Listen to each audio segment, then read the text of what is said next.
My name's Donald Lane, and 3 weeks ago I took a job that I probably should have walked away from the minute I heard the details. But I needed the work, and night shifts paid better than anything else I could find around here.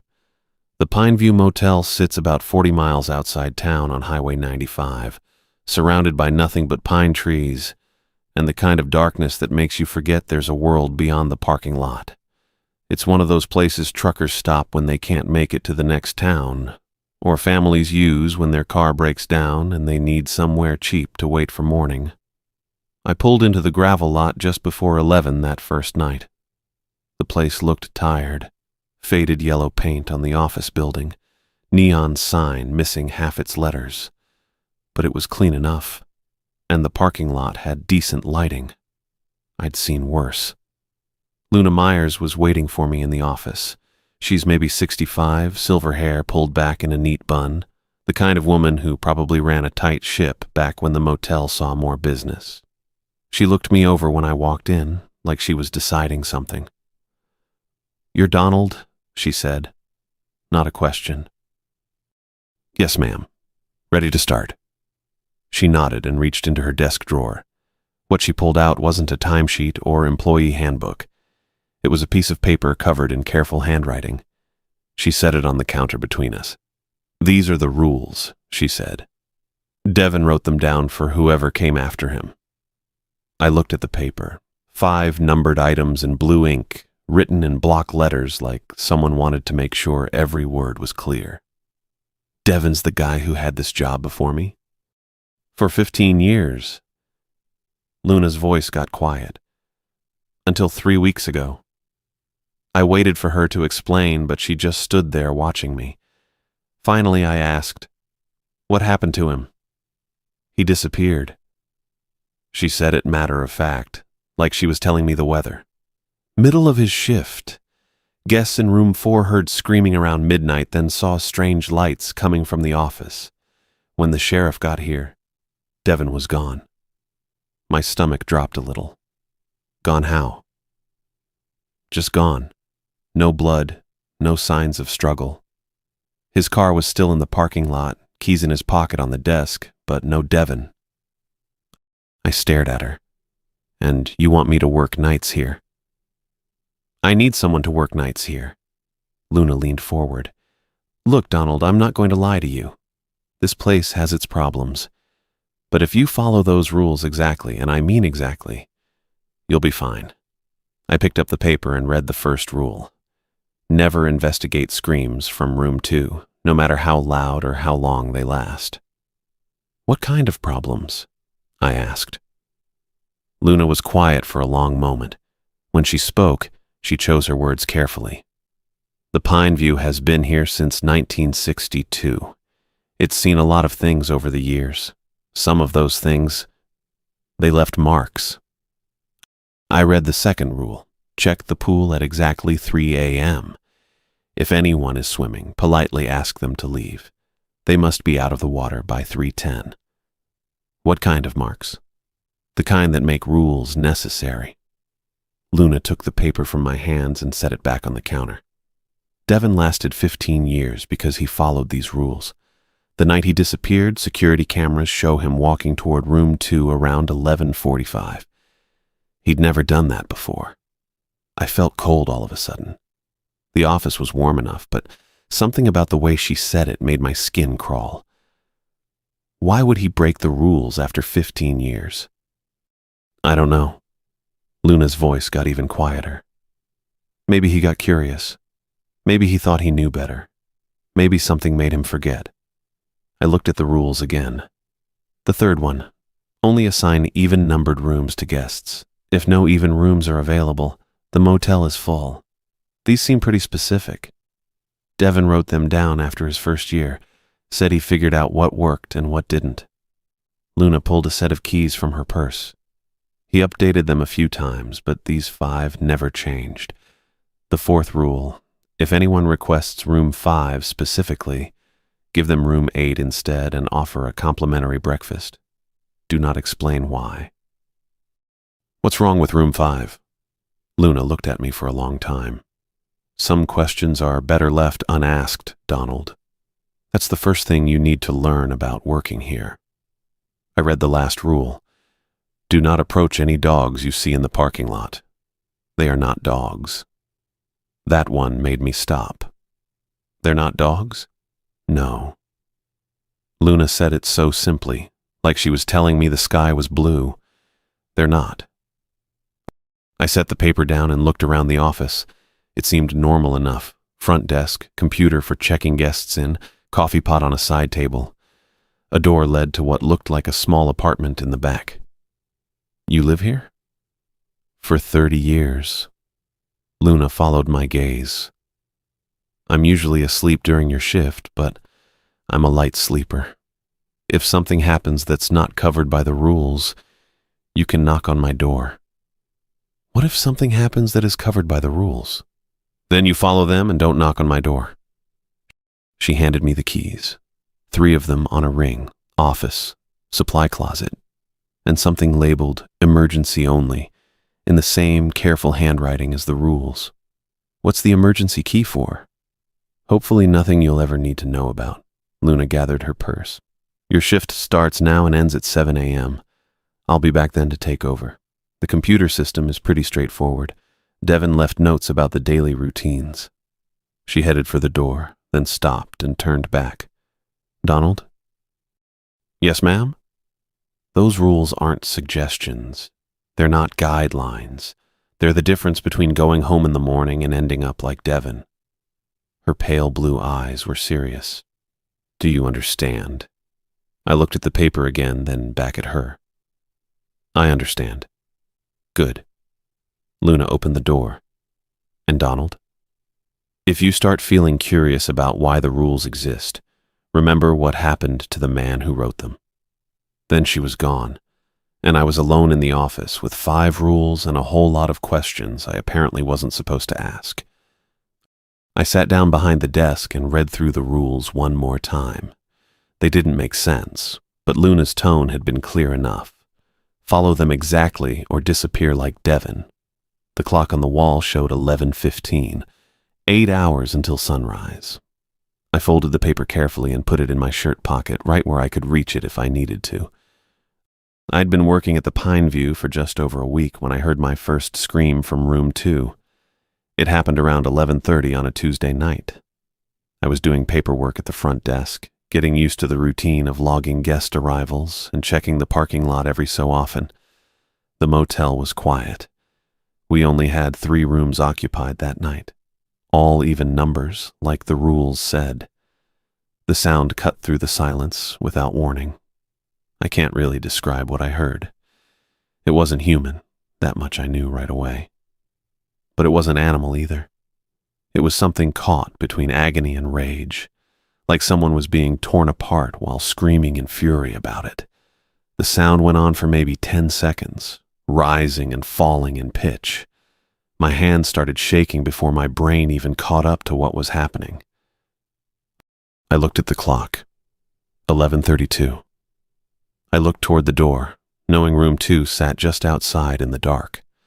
The scream came again, shorter this time, but just as wrong. It made my teeth ache. Then I remembered the rules. Rule number 1, written in Devin's careful block letters. Never investigate screams from room 2. I pulled the folded paper from my shirt pocket with trembling fingers and read it again, just to be sure. Never investigate screams from room 2.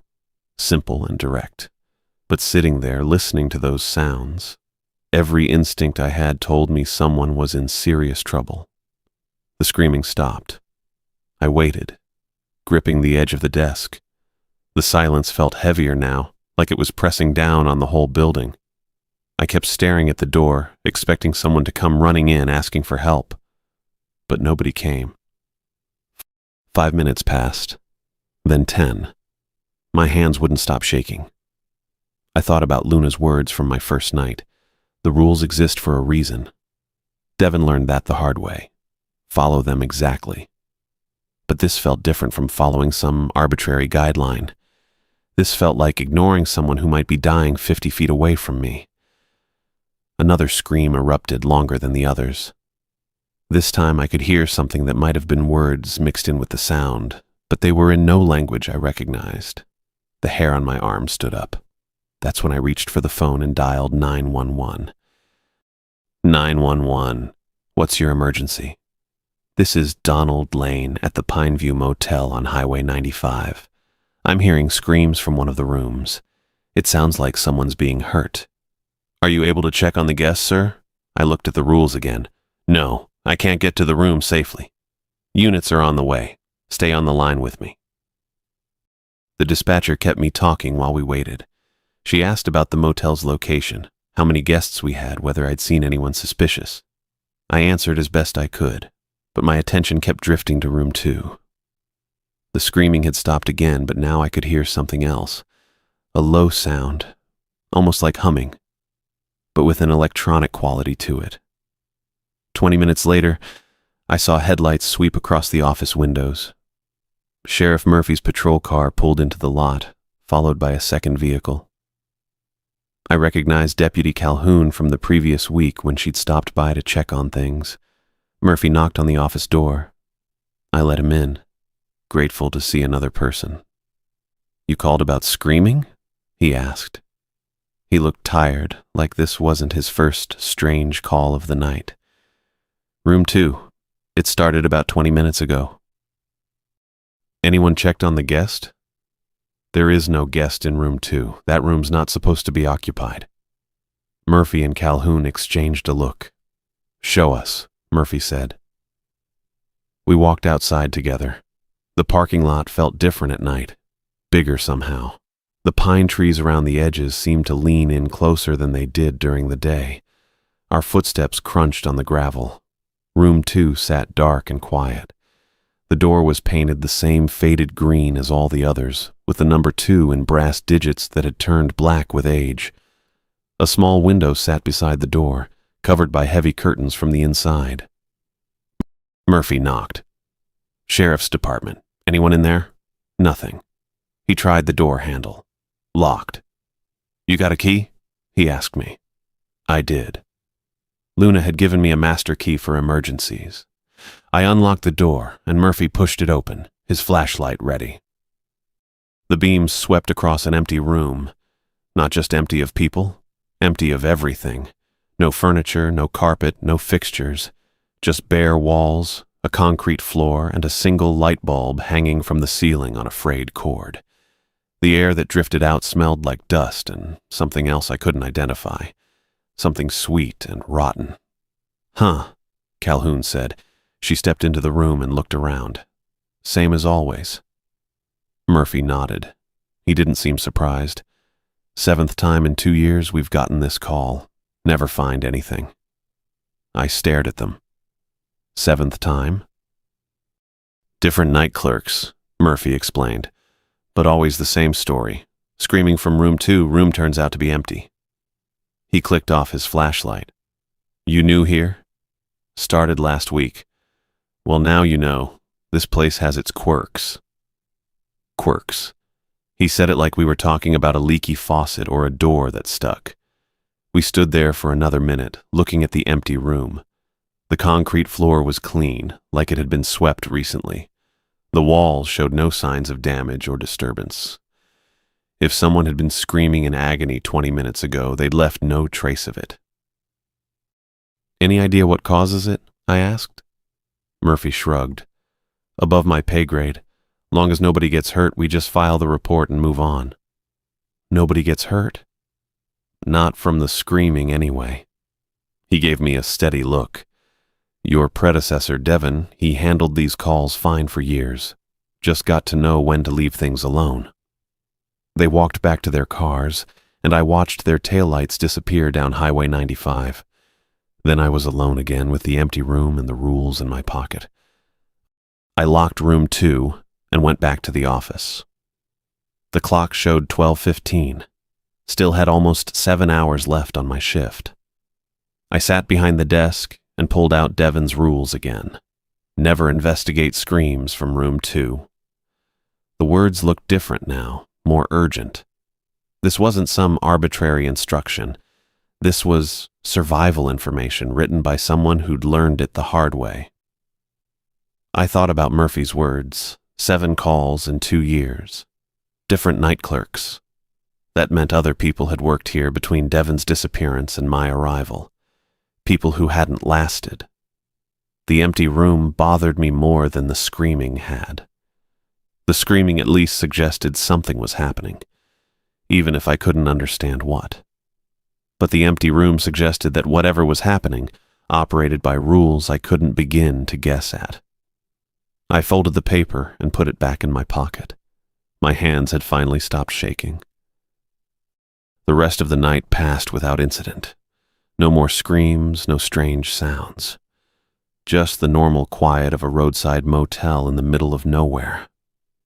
But I found myself checking the clock more often, counting down the hours until sunrise.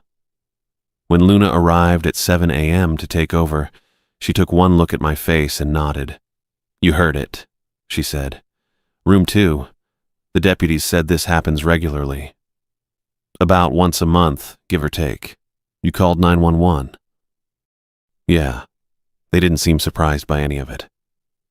Luna poured herself coffee from the pot I'd kept fresh all night. "Murphy and Calhoun have been dealing with this place for years. They understand how things work here." "How do things work here?" She looked at me over her coffee cup. "You follow the rules. You go home safe in the morning. You don't follow the rules." She gestured toward the empty parking space where Devon used to park his car. I gathered my things and headed for the door. As I stepped outside, I glanced toward room 2. In the morning light, it looked like any other motel room, just a door and a window and a number on the wall. But I knew what I'd heard, and I knew what the deputies had found. The Pineview Motel operated under different laws than the outside world, and I was starting to understand why Devon Weber had lasted 15 years by following these exact protocols. I'd been working at the Pineview for about a month when I finally met whatever lived in the pool. October had turned cold.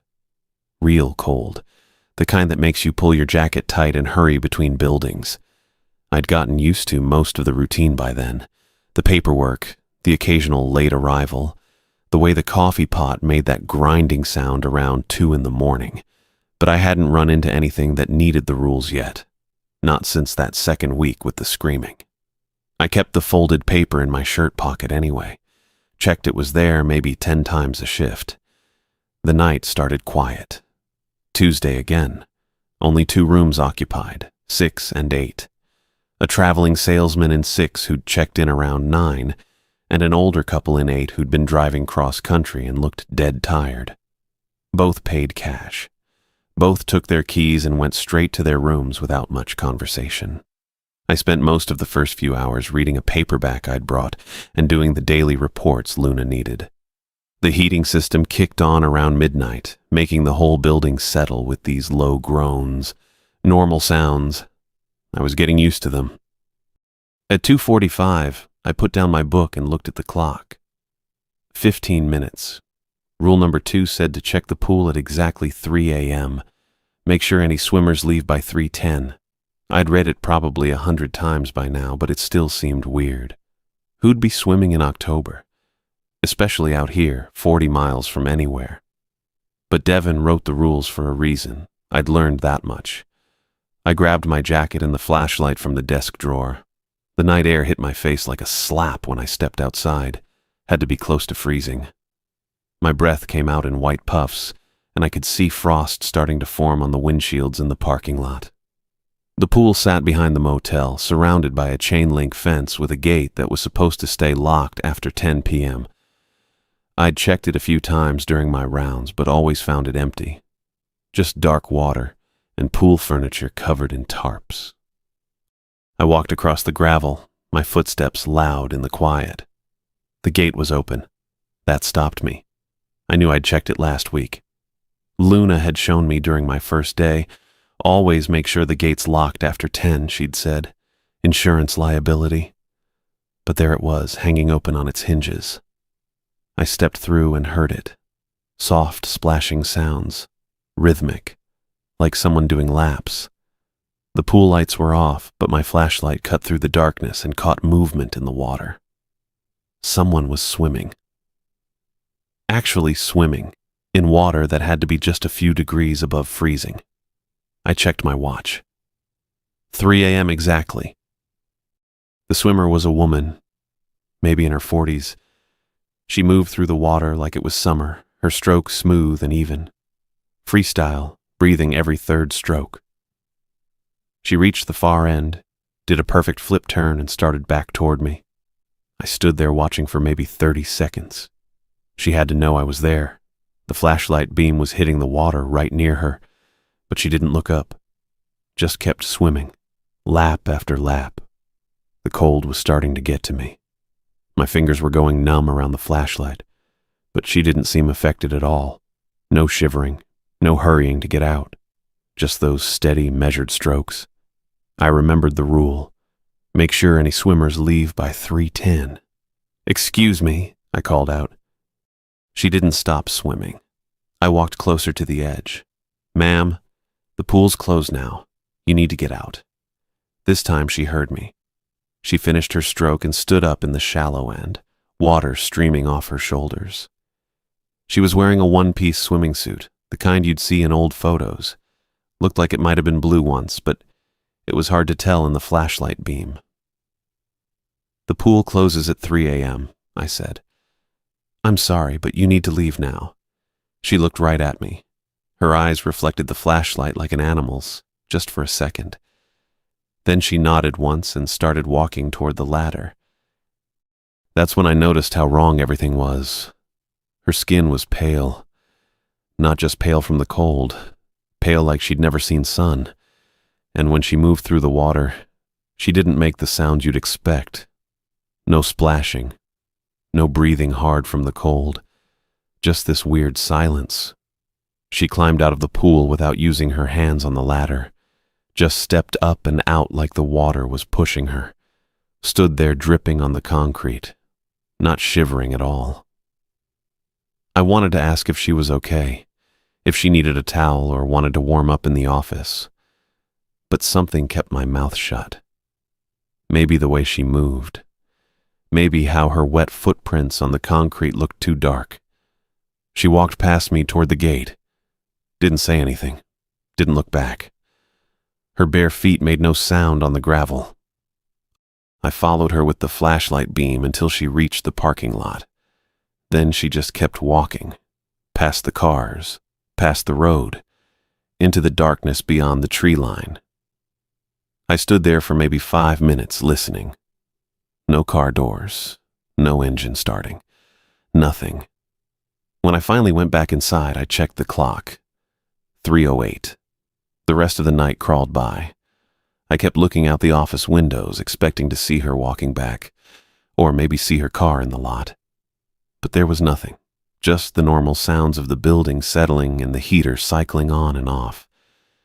I thought about calling Luna. But what would I say? I followed the rule and it worked. She'd probably just tell me that was the point.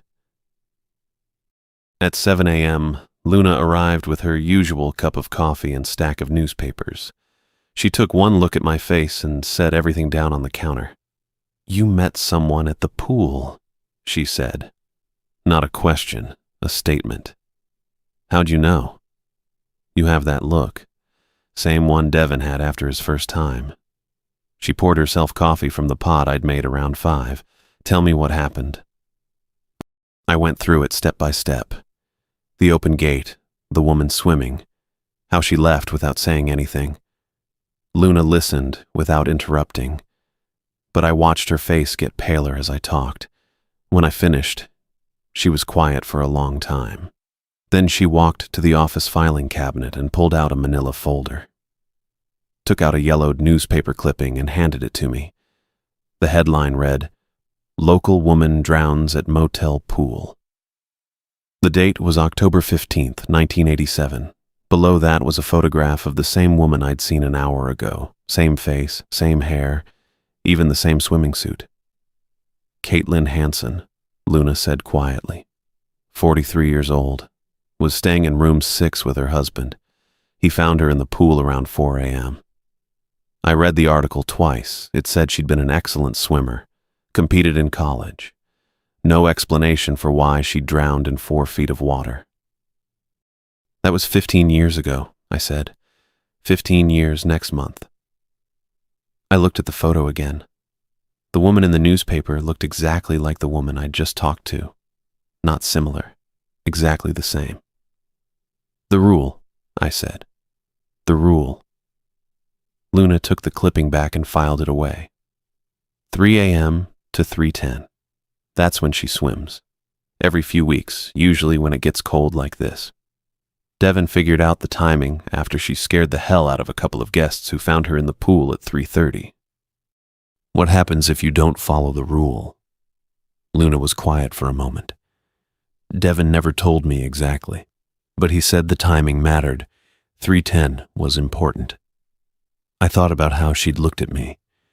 Those eyes that reflected light wrong. How quiet she'd been in the water.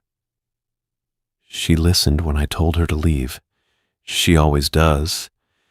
As long as you ask by 3:10, Luna started organizing the papers on her desk. After that, she shrugged. Devin said it was better not to find out. I gathered my jacket and keys. Another shift done. Another rule that made sense now. At the door, I turned back. Why doesn't she just stay away from the pool? Luna looked up from her paperwork. I don't think she can. Some things get stuck, Donald. Stuck doing the same thing over and over. She went back to her papers. That's why the rules matter. We can't change what's here, but we can work around it.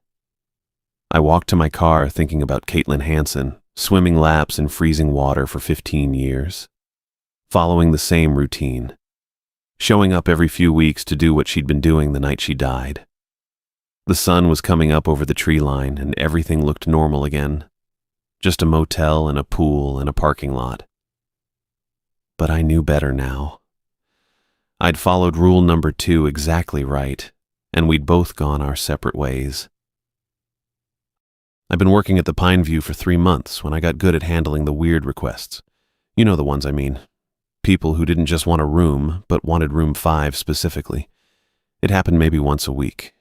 Someone would walk through the office door, usually around midnight or later, and they'd have this look. Hard to describe exactly, but their eyes would be too bright, too focused. They'd lean against the counter and ask for room 5 like they already knew we had it. The first few times I fumbled through it, checked the computer, pretended to look confused, made up some story about plumbing issues. But Luna pulled me aside after the second week and showed me how to do it right. Apologize for the booking error, she'd said, writing it down on a scrap of paper. Offer room 8 instead. Give them the breakfast voucher. Most of them will take it. Most of them did, but not all.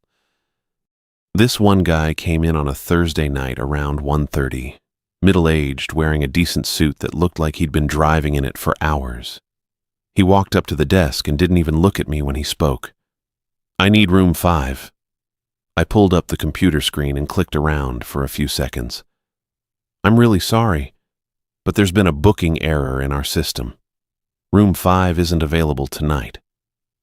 His head snapped up then.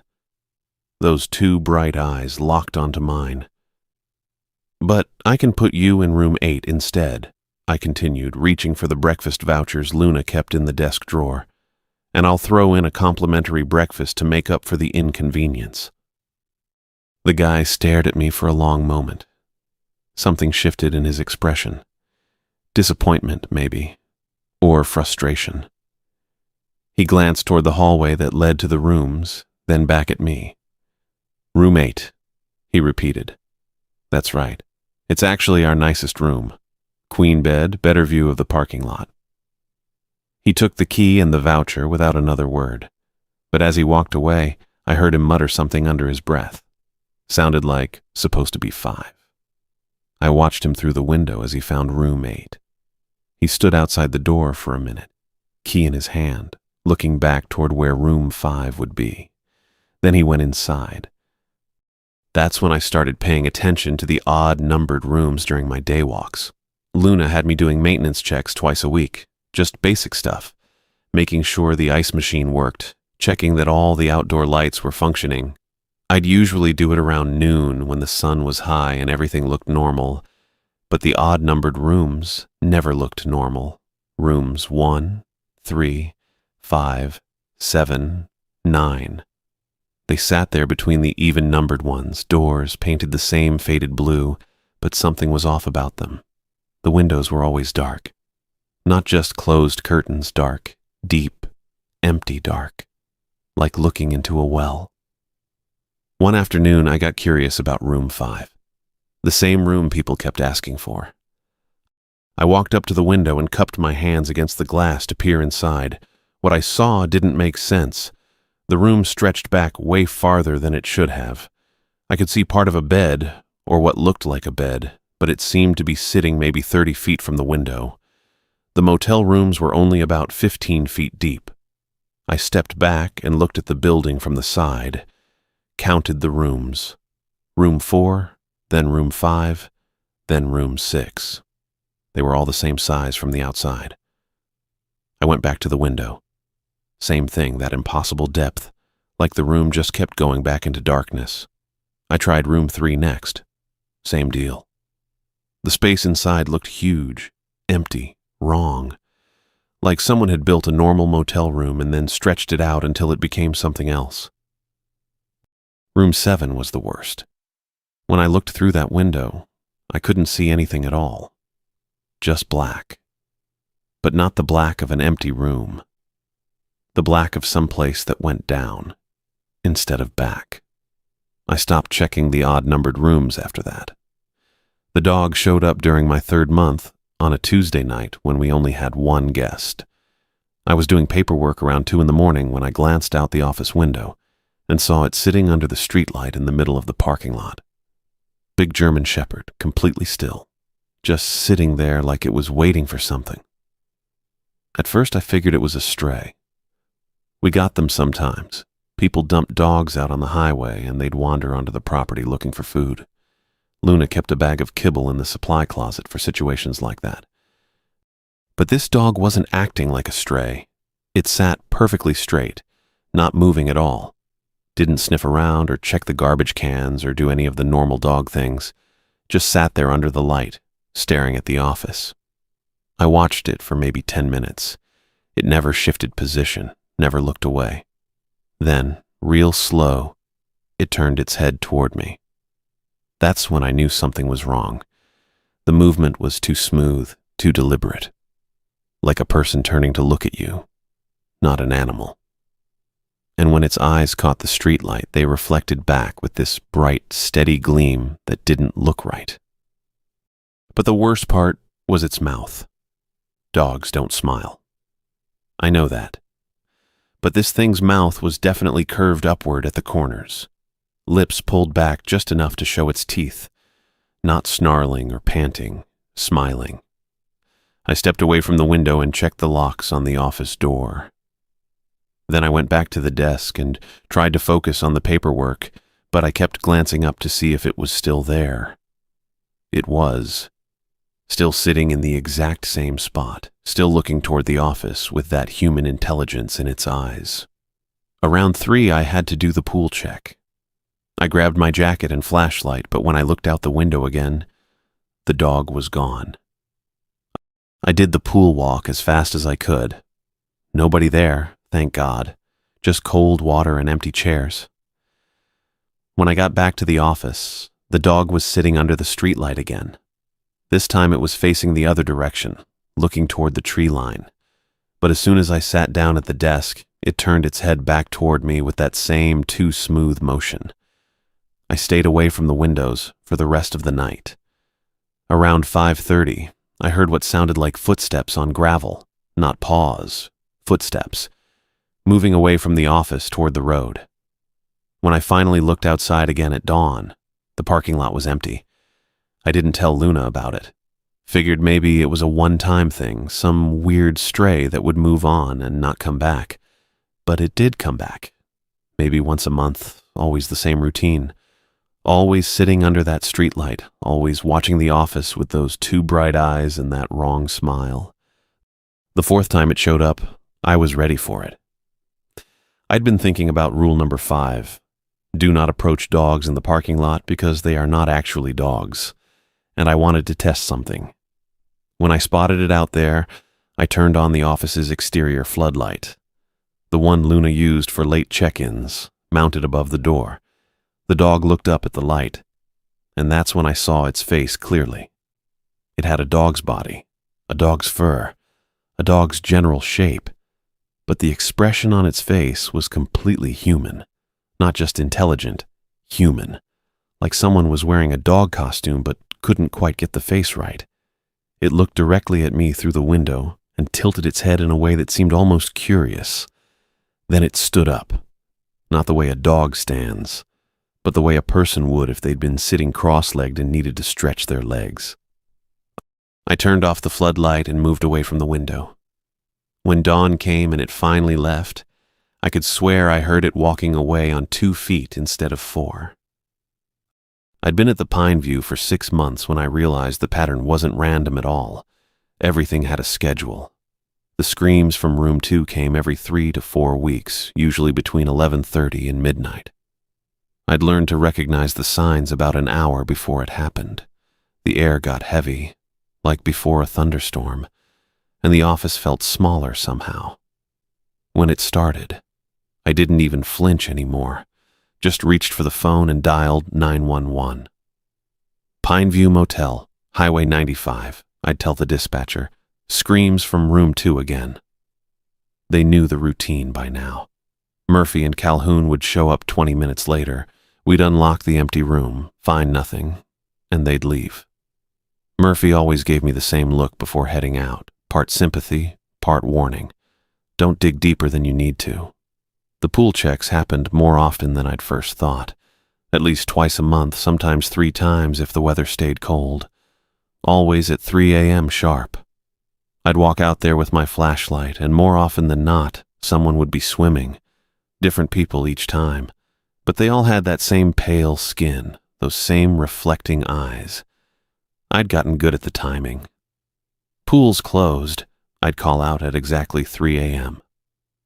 They'd always stop, look at me with those strange eyes, and nod. Then they'd climb out without using the ladder or their hands, walk past me like I wasn't there, and disappear into the trees. Never heard a car start. Never saw where they went. The dog things were the worst part. They didn't follow a schedule I could figure out. Sometimes I'd go 2 months without seeing one, then 3 would show up in the same week. Always at night, always sitting under that streetlight, always watching the office with those human eyes and animal faces. I'd started keeping a log in my desk drawer. Not because Luna asked me to, but because I needed to see the patterns. Screams. Every 26 to 28 days. Pool swimmers. Every 14 to 21 days when temperature dropped below 40 degrees. Dogs.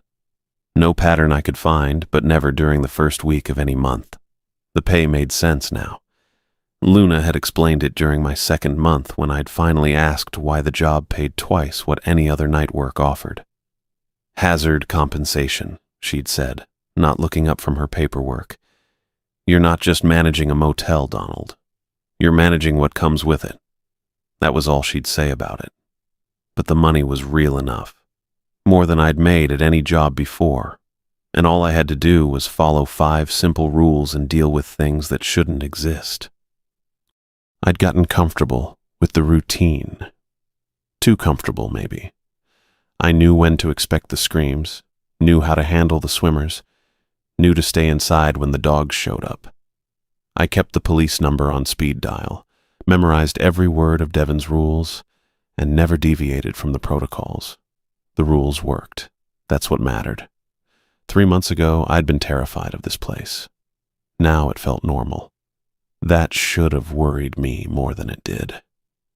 When you stop being scared of things that should scare you, when you start treating impossible things like routine maintenance, maybe you're becoming something different than what you were. But the pay was good, and I was still alive, and Luna seemed satisfied with my work. I showed up at 11 p.m., followed the rules, and went home at 7 a.m. Simple, The guests never seemed to notice anything wrong. The traveling salesmen, the families passing through, the couples on road trips, they'd check in, sleep in their even-numbered rooms, and check out the next morning without ever knowing what happened after midnight. That was part of the job, too, I'd realized. Keeping the normal world separate from whatever the Pineview really was. I'd started thinking of myself as a translator between two different kinds of reality. During the day, the motel was just a roadside stop with faded paint and decent rates. At night, it became something else entirely. My job was to make sure those two versions never met. Most of the time, it worked fine. The rules covered almost everything. But I'd started noticing small things that didn't fit the pattern. Little changes that made me wonder if the situation was as stable as I'd thought. The emergency key Luna had given me on my first night, I'd never used it. Devon's rules didn't mention when or why I'd need it. Sometimes I'd take it out and look at it, wondering what door it opened and what I'd find behind that door. I never asked Luna about it. Some questions felt too dangerous to voice. Tonight was a Tuesday in April, and I had 2 guests in rooms 4 and 6. Quiet night so far. The log in my desk said it had been 24 days since the last screaming episode, which meant I was probably due for another one soon. The pool check was still 5 hours away, and I hadn't seen any dogs in 3 weeks. I settled into the desk chair with my coffee and paperback. Just another normal night at the Pineview Motel, where normal meant something completely different than it did anywhere else. I'd been working at the Pineview Motel for exactly 1 year. The thought hit me around 2 in the morning while I sat behind the front desk, staring at the guest registry. February nights were the quietest. Too cold for most travelers to want to stop at a rundown motel 40 miles from anywhere. Only one room was occupied tonight. Room 6. A trucker who'd checked in around 11 paid cash and asked for a wake-up call at 6. Normal guest. Normal request. The kind of ordinary interaction that kept me grounded between the screaming and the pool checks, and the things that looked like dogs but weren't. I flipped through the registry pages, going backward through months of entries. My handwriting filled most of the recent pages. Neat, careful notes about check-ins and check-outs. Luna's writing appeared during the day shifts, different pen, different style. But I kept going back, looking for something I'd never really examined before. Then I found it. Devon Weber's final entry. The date was February 8th, which made it exactly 1 year and 3 weeks ago. I checked the calendar on the desk to be sure. Yeah, 3 weeks before I'd started working here. Devon's handwriting was different from what I'd expected. The rules he'd written for me were in block letters, careful and precise. But this registry entry was rushed, sloppy, like he'd been writing fast. The entry started normal enough. Guest in room 4, Mr. Patterson, paid for 2 nights. Standard stuff. But then the writing got messier. Guest asking questions about room 5, told him booking error, gave him room 8. But he knows. They always know when they're supposed to be in the odd rooms. I read that line twice. Devon had figured out the same thing I'd noticed, that the guests who asked for room 5 weren't just random people making requests. They had some kind of connection to those impossible spaces. The entry continued. Been thinking about what happens if we don't follow the rules. Been thinking too much about it. Luna says don't think, just follow. But after 15 years, I need to understand. My hands went cold reading that. I'd had the same thoughts, especially during the quiet nights. The rules kept us safe, but they didn't explain anything. And not knowing why you're doing something, that wears on you after a while. But then Devon's writing got even sloppier, like his hand was shaking. Checked the pool at 3. Caitlin was there, same as always. But tonight she looked at me different. Like she was trying to tell me something, like she was warning me. I thought about my own pool checks. Caitlin Hansen, the woman who'd drowned in '87, swimming her endless laps in the freezing water. She'd always been polite when I told her to leave. Quiet, never threatening. but Devin made it sound like something had changed. The next part was harder to read. Devin's handwriting was getting worse with each line. The dog came back tonight, 3rd time this month. That's not normal, usually once a month, maybe twice, but it's been watching the office more, and I think I know why. I'd never seen the dog 3 times in 1 month. Even during my busiest periods, it stuck to its pattern. Once a month, sometimes skipping a month entirely. But 3 times? That seemed like escalation. The final paragraph was where things got really bad. Devin's writing was barely legible, like he was rushing to get the words down. Guest in room 4 asked me about room 7 tonight. Said he could hear something moving around in there during the day. I told him the room was storage, but he didn't believe me. Nobody's ever asked about room 7 before. That's the deep one. The one that goes down instead of back. Room 7. I'd only looked in that window once, months ago. The darkness in there didn't look like an empty room. It looked like a hole, like something that went down and down without ending. I'd never heard anything moving in there, but then again, I'd never really listened. The entry was supposed to continue. I could see where Devin had started writing the next sentence, but it cut off mid-word. Never trust the guests in odd-numbered rooms because they're not really That was it. The pen had stopped moving. Whatever word Devin was trying to write, he'd never finished it. Guests? Guards? Something else entirely? I stared at the incomplete sentence for a long time. Devin had been trying to warn whoever came after him, trying to add a 6th rule, maybe, but he'd never gotten the chance to finish writing it. I closed the registry and checked my watch. 3:45 in the morning. 3 hours and 15 minutes until Luna arrived for the day shift. 3 hours and 15 minutes until I could go home, assuming nothing went wrong between now and then. The thing that bothered me most wasn't what Devin had written. It was when he'd written it. His final shift, the night he'd disappeared. He'd been working on this entry when whatever happened to him had happened. Maybe he'd heard something. Maybe he'd seen something.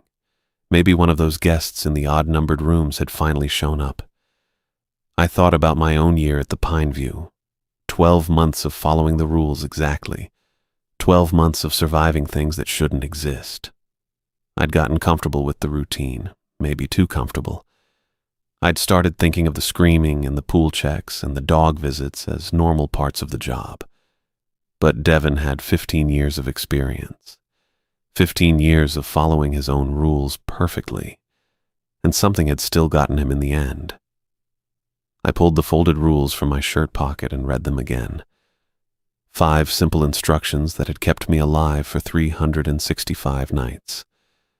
But looking at Devin's final entry, I wondered if the rules were enough, if following them perfectly was really a guarantee of safety or just a way to postpone whatever had happened to my predecessor. The office felt smaller tonight. The shadows in the corners looked deeper. And for the first time in months, I found myself watching the door and wondering what might walk through it before dawn.